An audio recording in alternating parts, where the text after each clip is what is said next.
last wrap up. I think I made that video in like January. I should have waited to make it until like March, because that's, I guess, technically when winter's over. But I didn't, so we have quite a bit. So I'm gonna try to be quick, but like try to be thorough at the same time, you know what I mean? So I will start from the first book I read, obviously, to the very last one. And the first book I will share, I don't think I talked about it in my last wrap up, but I have talked about this book. I talked about it in my the best books I read of 2022, so I have talked about it before. So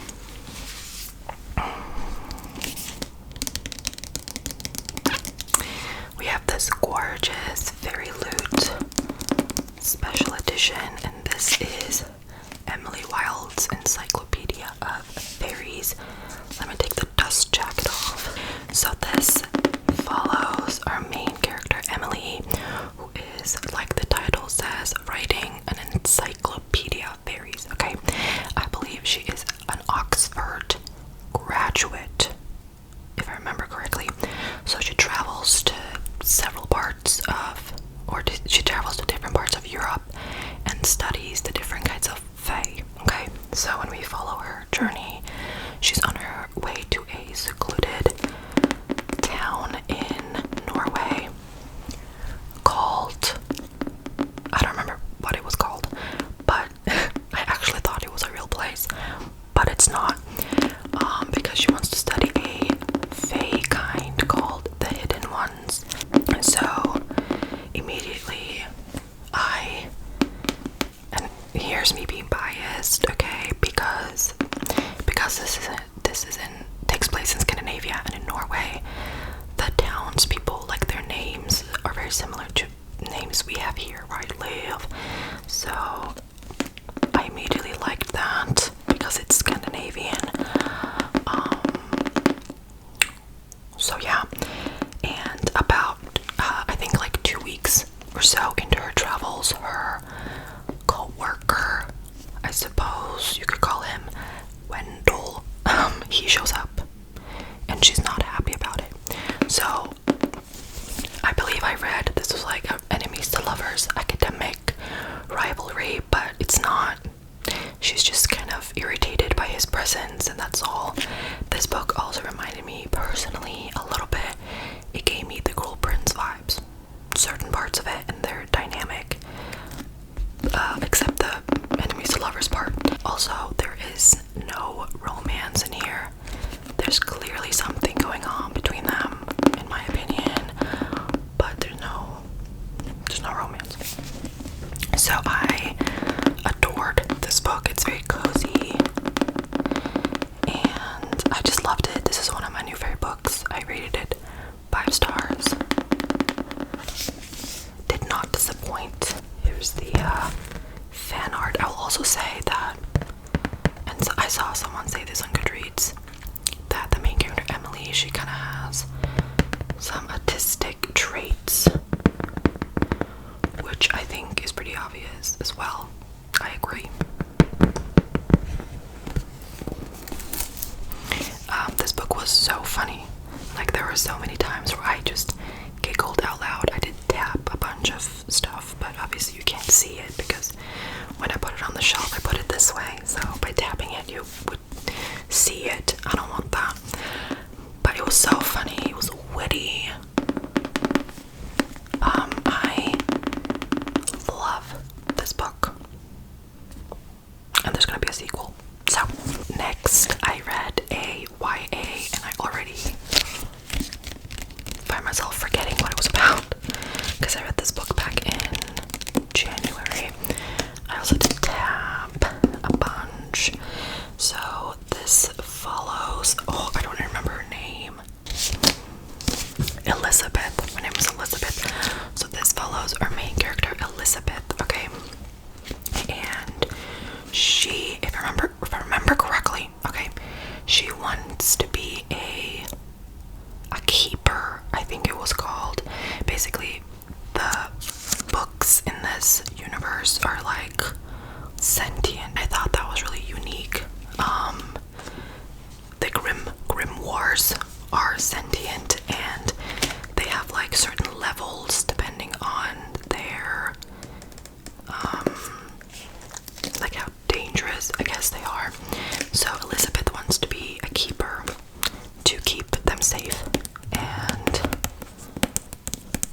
obviously things change. Let's just put it that way. And I don't know how much I can say. She lives at this like library place. If you like to read about, I know there's some people that like to read books that are about books. This is one of them. I don't know if that makes sense. What I loved about this actually is Elizabeth. She's tall, and she's also taller than the love interest. She's only, I think she's like an inch or so taller, but still. The characters, like the writing was really good. I rated it 4 stars. I did enjoy it. There's one character in here, Silas. He's one of my new favorite characters. I adored him. This book also made me cry at one point. This is truly like a really good book, but I rated 4 stars because it's just personal taste kind of thing. But this book genuinely was like, is really good. Okay, so like I think this is like an objectively good book. So yeah. And the love interest, he's also bisexual, so it's just very wholesome. You know, it has found family. So I decided to read it because of a Clockwork Reader. She talked about this book. It's one of her favorites. So, but I did tap quite a bit.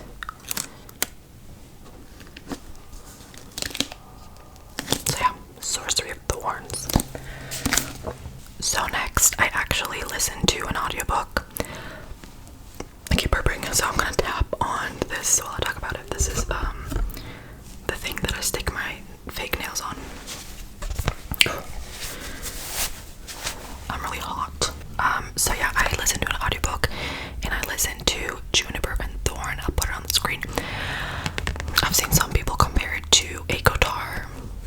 There's no similarities other than that it follows 3 sisters and they live with their dad. So it follows 3 sisters who live with their abusive, controlling dad. And our main character, I do not remember her name.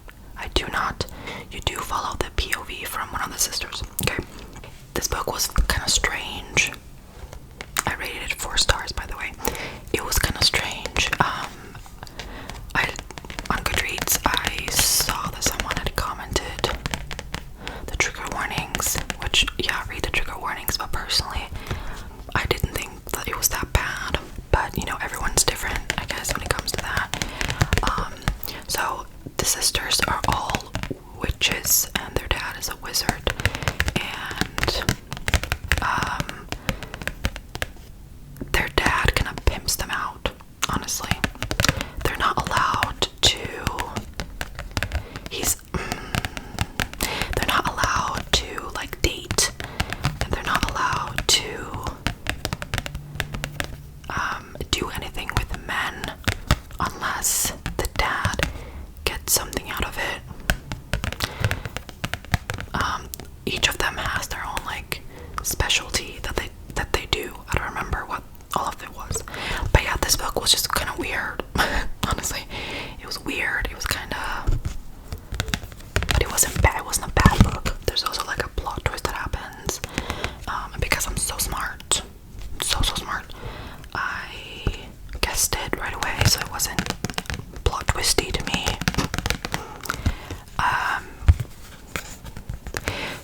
yeah, it just follows her, kind of how she deals with her family. And yeah, I don't know what to say, honestly. I don't know what to say. That's basically it. There is romance. A little bit. So yeah, Juniper and Thorn.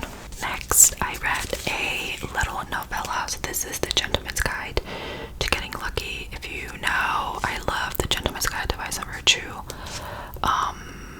And this is like their novella, so The Gentleman's Guide to Getting Lucky, so you might guess what this is about.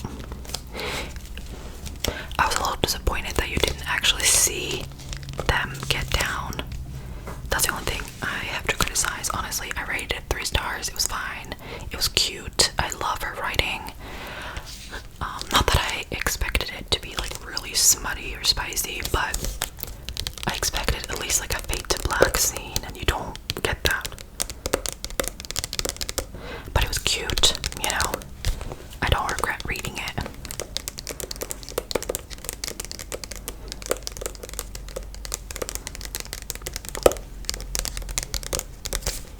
Next, we have another Fairy Loot special edition. This one's also very pretty.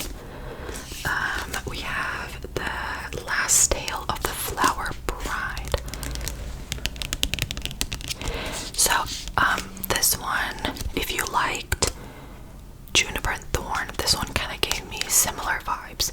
They're not similar with like what it's about, but the vibe is similar, in my opinion, with like the mystery, I guess, and I don't know, it just gave me some, I don't know, okay, I don't know. So this follows, this is from the POV of a character who does not have a name. I think he's called the groomsman, the groom something. He's called the bridegroom. So he does not have a name, probably because he's not the focal point of the story. So he has to meet up with another character who I forgot her name.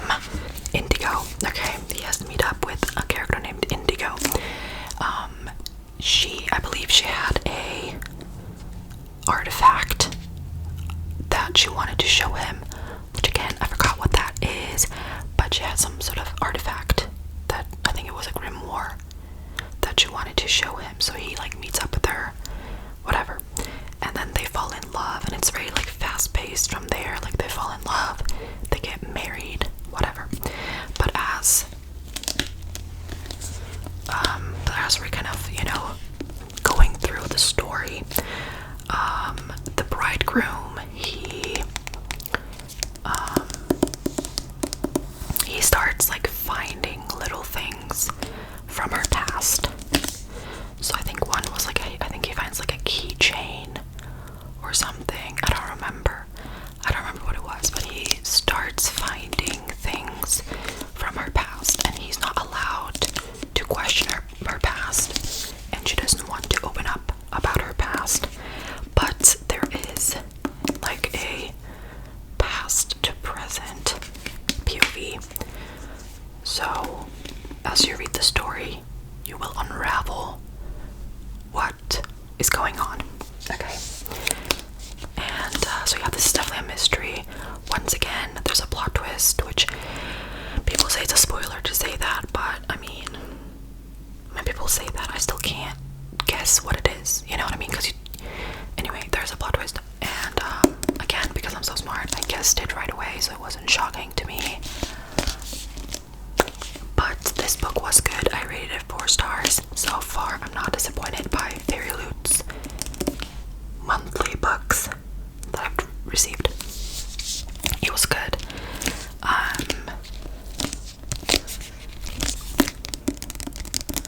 Yeah. So this is a mystery.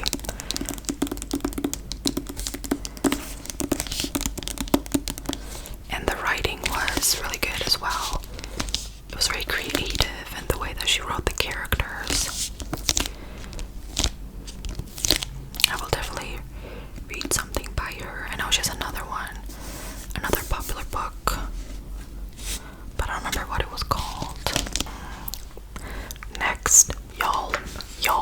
I read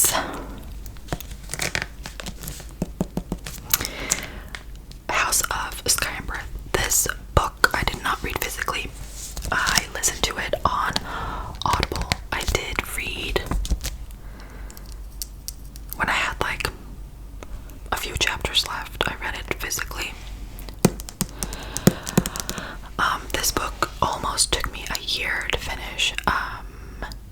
I did not care about this book whatsoever. I rated it 3 stars. It was very meh to me. I loved the first Crescent City book, but this one was just not doing it for me.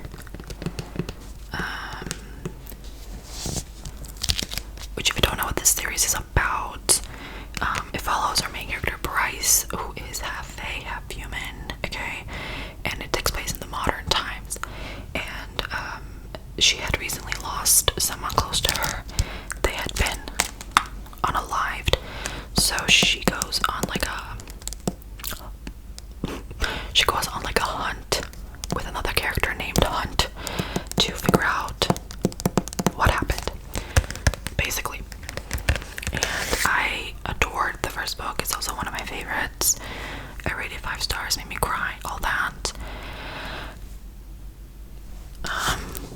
But this one just like didn't do it for me. If you have read the very end of if you have read this book, then you know the ending. But I got it spoiled for me on TikTok about the ending, so it didn't surprise me. But y'all, I don't want to spoil anything, but I am very excited for the 3rd book because I'm expecting to see a certain character. And if you know, you know. I'm hoping that she will be in it. If she's not, I'm gonna get mad. That's going to alter what I will rate the book if she's not in it, or if any of the characters from that is not in it. Next, also a book I read a while ago, The Stolen Heir. Tapped a few things as well. So this is the sequel to the Girl Prince trilogy. This follows Oak, who is the main character's little brother in the Girl Prince series. So main character in the Girl Prince, her name is Jude, and Oak is her little brother. This follows his story, and he is a couple years older. I think he's 18. So I thought this book was going to be in his point of view, but it's actually from the point of view of another character named Soren, okay? And Soren is from a different court. It's called the Court of Teeth, and it follows her POV, and it's very sad. This is not a spoiler, it's early on. You read about this in like the first chapter. But she is fae, but she lives with her non-fae family in the mortal worlds, okay?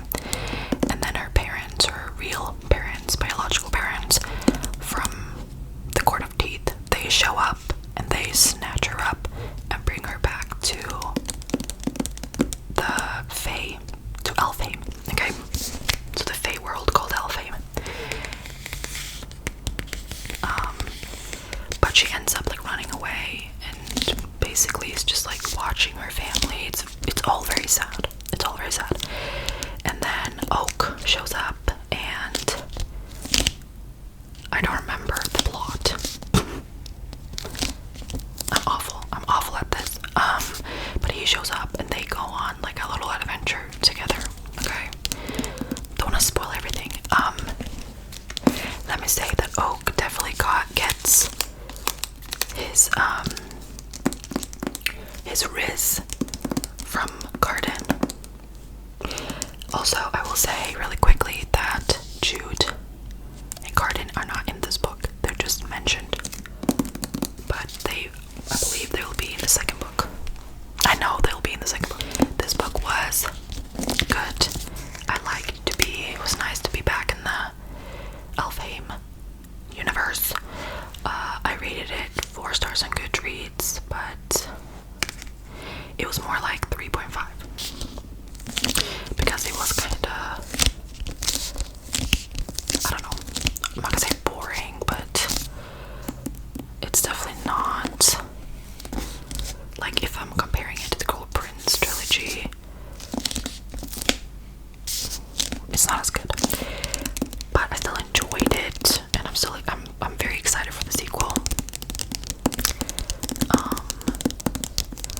I will say though that Oak has hooves. That ruined it a little bit for me, and I know it did for a lot of people. So while I read, I just kind of like blocked it out of my mind that he had hooves. Anyway, also I forgot to mention that Zorin is also in the Cruel Prince trilogy. She shows up. Oh my god, she shows up in the trilogy. Her and Oak knew each other when they were kids. So, but a lot of people have asked if you need to read The Cruel Prince in order to read this one. I would say yes. I would say yes. I mean, it's not like it's gonna be a huge problem if you don't, but for context, yeah. Okay, next I read another little novella. This is Mysteries of Thorn Manor, and this is the novella from Sorcery of, what's it called? Wow. Sorcery of Thorns. So this is the novella. I actually rated this one higher. I rated it 5 stars because I loved it. I love the bond within the characters. One of the characters, Silas, I just love him so much. This book was just wholesome. Here we have Elizabeth and Nathaniel.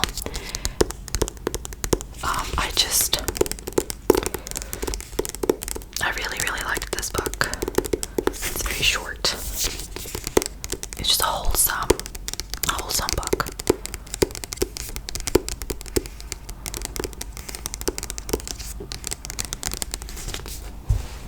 Okay, next. Honestly, I could talk about this series. I could make a whole video on it. I'm not going to, but you know. So, I was like, you know what?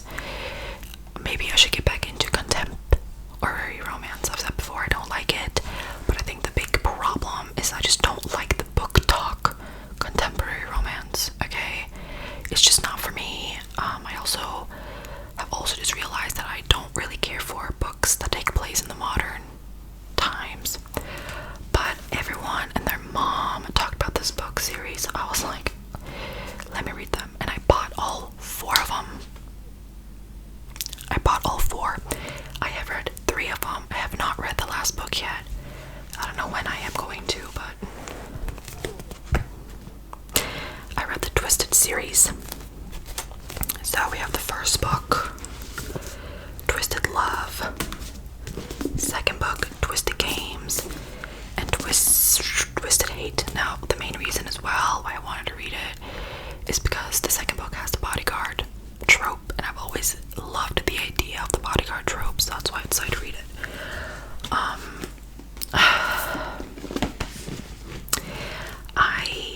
The first book I rated 2 stars, the second book 2 stars, and the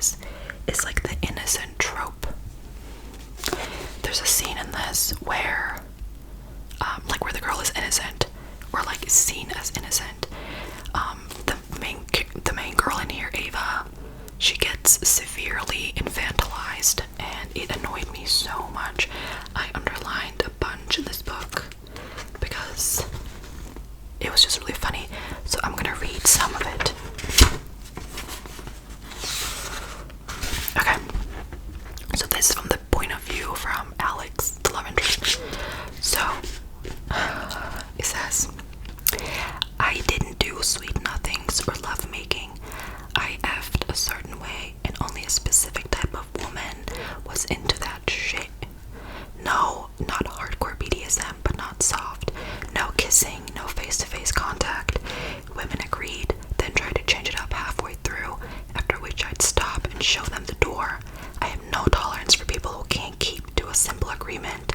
So he's just very edgy because he doesn't kiss. Here's one as well. With her doe eyes and innocent features, she resembled a sacrificial virgin awaiting defilement.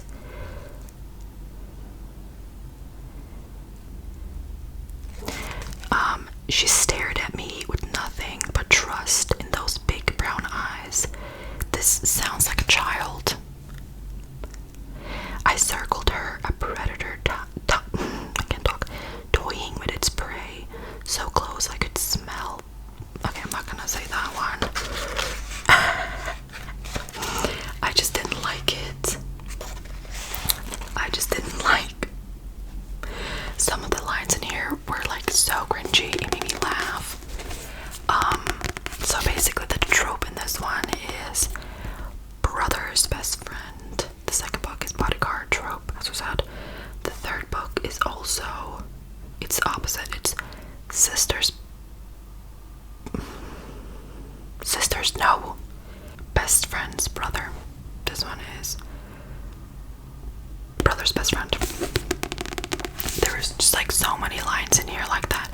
There's one line in here, there's one scene in here where our main character Ava, she is a model, okay?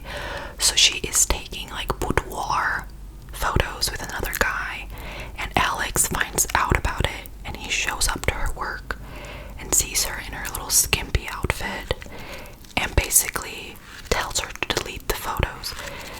A photo shoot that took her hours, and he tells her to delete them. I'm sorry that this one was not as bad.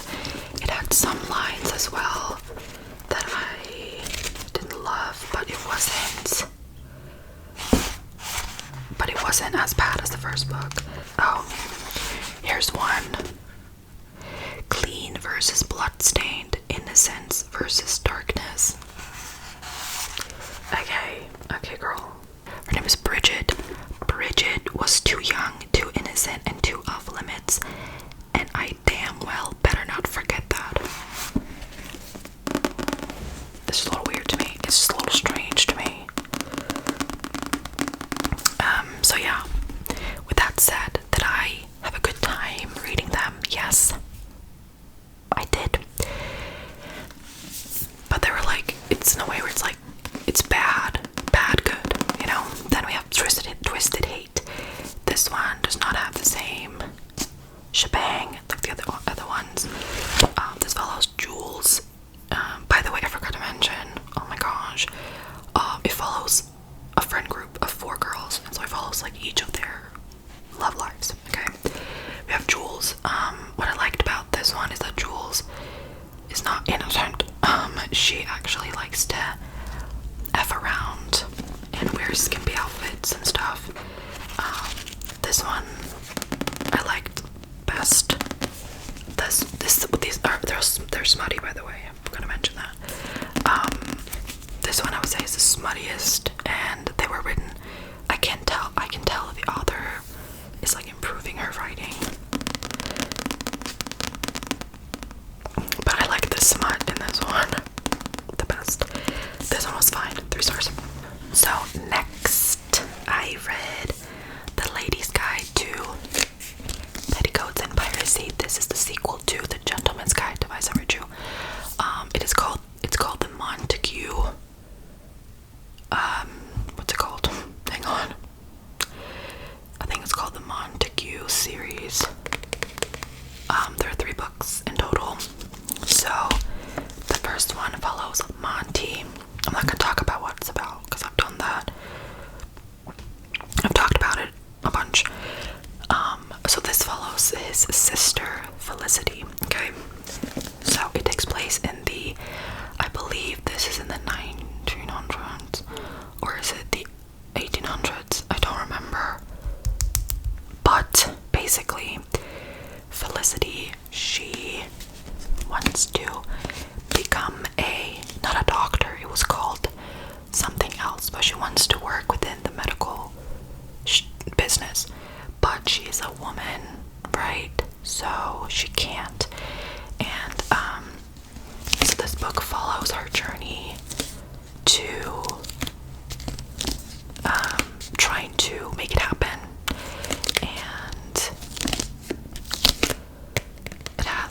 friendship. There's no romance in here.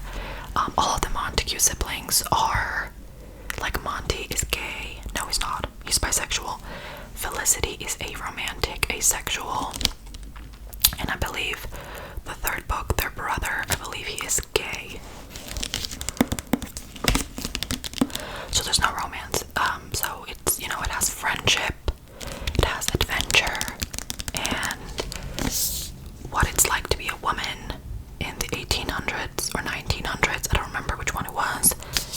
And it's just a very, like, powerful feminist book. And I also, what I loved about it as well is that Felicity, she has some, like, internalized misogyny, and she's actually held accountable for it in this book.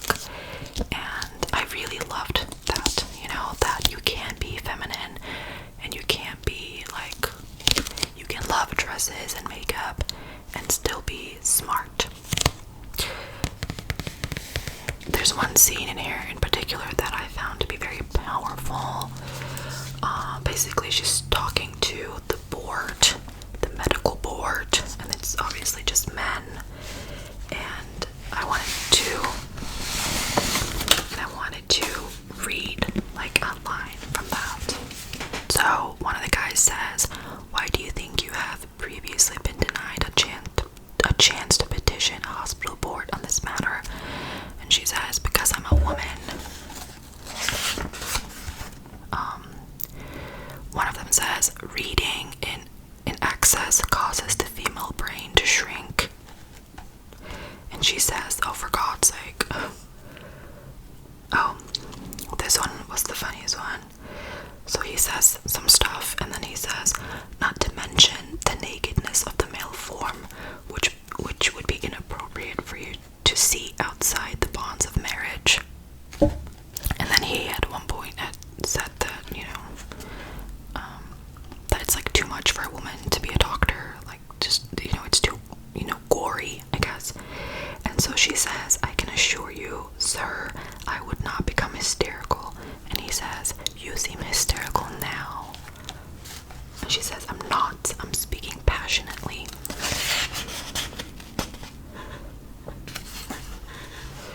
And then this is the last one. But she talks about how she says, "There are elements of feminine health that the male physicians are not equipped to address, blah, blah, blah, blah." And then he's like, "We treat female patients here the same as we treat men." And she goes, "That's the one I'm talking about." And he says, "I don't know what you're talking about." And she says, "I'm talking about menstruation, sir." And then it says, "It's like I set the hole on fire, manifested a venomous snake from thin air. Also set that snake on fire and then threw it at the board. The men all erupt into protestations and a fair number of horrified gasps."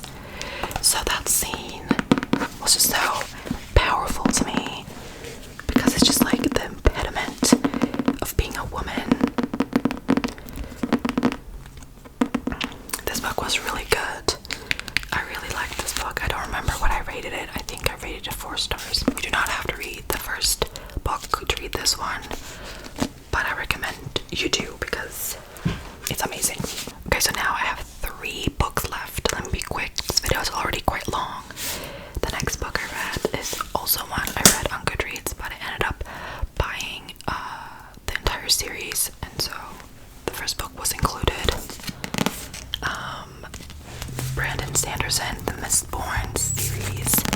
This is a trilogy. This one took me a bit to finish as well.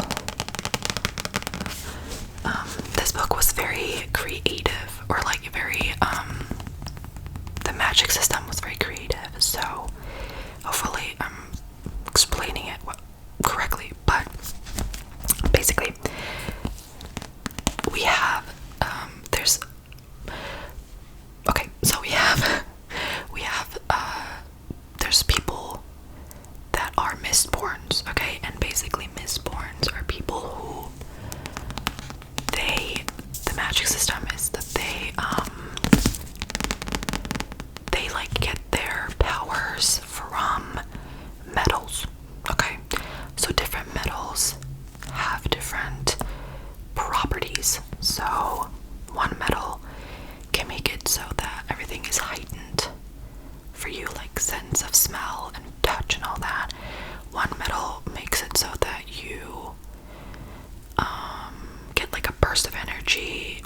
So we have our two main characters, Finn and Kelsier.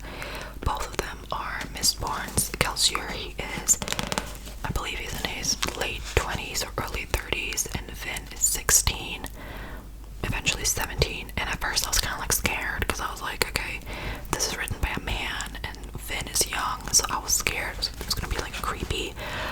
But from what I remember, there wasn't any creepy interactions between them. He kind of becomes her father figure in a way. So Finn, she is a slave, and she does not know that she's a mistborn at first. She knows that she has like powers because she's able to alter people's emotions. So whenever her master would get really mad at her and is about to like physically abuse her, she would like calm his feelings.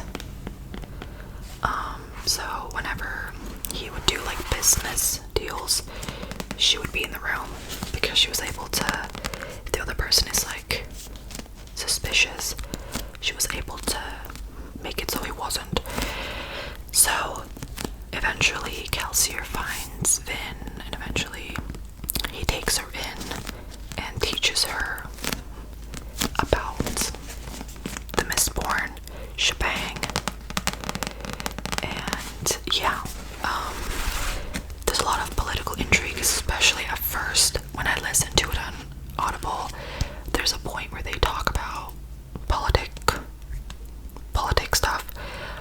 They're like sitting around the table and like for like almost I think it was an hour, they were just sitting around the table talking about like politics for an entire hour. I was like, damn.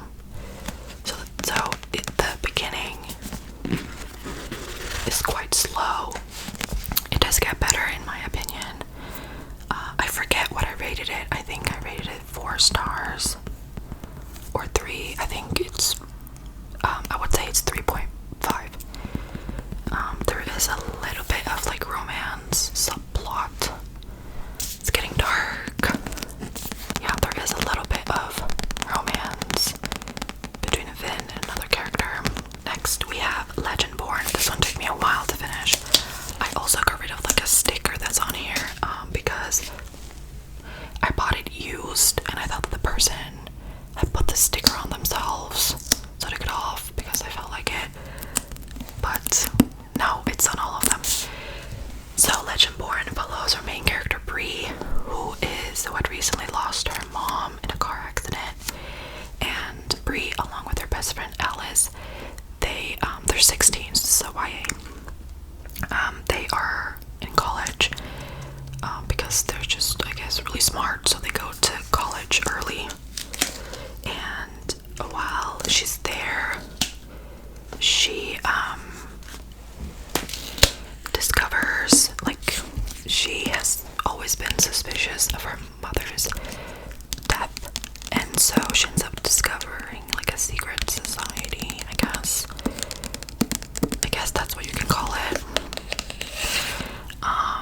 And she starts discovering, magic and all that. It has, so this has, like, the magic system is, like Merlin. What is it called again? I don't remember. Yeah, the magic system has something to do with King Arthur, Merlin, and whatever. So, yeah, I did enjoy it. I think the writing was good. The only thing that I rated it 4 stars. The only thing, I have 2 things to criticize. One is that first you get introduced to, I think his name is Nick, and he is blonde with blue eyes, and he's kind of like the more nice guy, golden retriever dude. And then you get introduced to another kid, I forgot his name, Selwyn, was that his name? And he's like the bad boy, green eyes, dark hair. I mean, I think it's pretty freaking obvious who she's gonna end up with, so that kind of annoyed me because I'm kind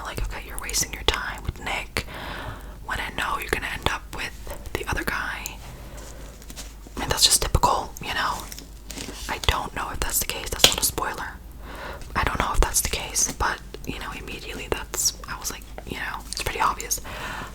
And then the second thing, but this is just personal preference, is that Selwyn, he was just kind of an asshole to her, and he would confront her and just be mean to her, and every time she would like run away or just like not answer him back, and it just like annoyed me.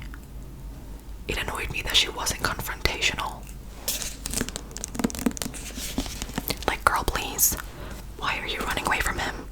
Like, I wish she was like sassy back, or that she was like angry back, because I got like mad because he would like spew all this nonsense and she would just like not defend herself. I mean, there was like once or twice where she did, but majority of the time she didn't. That annoyed me. Other than that, I did enjoy it. I think that I do think that book talk, there should be more books that have to do with Black history.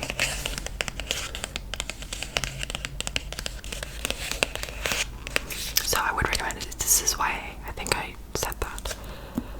The writing was really good. This was a good book, and I actually did buy the sequel like yesterday. So I will be reading Bloodmarked eventually. I believe this is supposed to be a trilogy. I've already filmed for almost an hour. So yeah, I did tap a few things. Well, now we're bringing this back. Next, I read a fan fiction, and I heard about it on TikTok. Everyone talked about it, and so I was like, I want to read it. So I read Manacled. So Manacled, if you've been on Book Talk, you might know about this book. Manacled is a Hermione and Draco Malfoy fanfiction, but so much deeper than that. Okay, so it follows. So it's about, spoilers, I guess, if you have not seen the Harry Potter movies or read the books, but it takes place after. That's my mom. Sorry. It takes place after Dumbledore dies, and there's a war going on, right? As we know, Harry Potter and the Gang all won the war. Well, in Manacled, they are losing big time, and that's what it's about. It's about war. Okay. I don't know what I can say about it. It's a lot darker in general. Like, the characters are different. Neville is a stoner. Harry Potter smokes cigarettes. Harry and Ron, I wanted to smack them in this book. I read through it like pretty fast. I think the entire book is like 1,000 pages, over 1,000 pages. On my Goodreads, it says that I started it in April, which is technically true, but I only read like 7 chapters, and then I picked it back up and I ran through it. Like, this book was so good.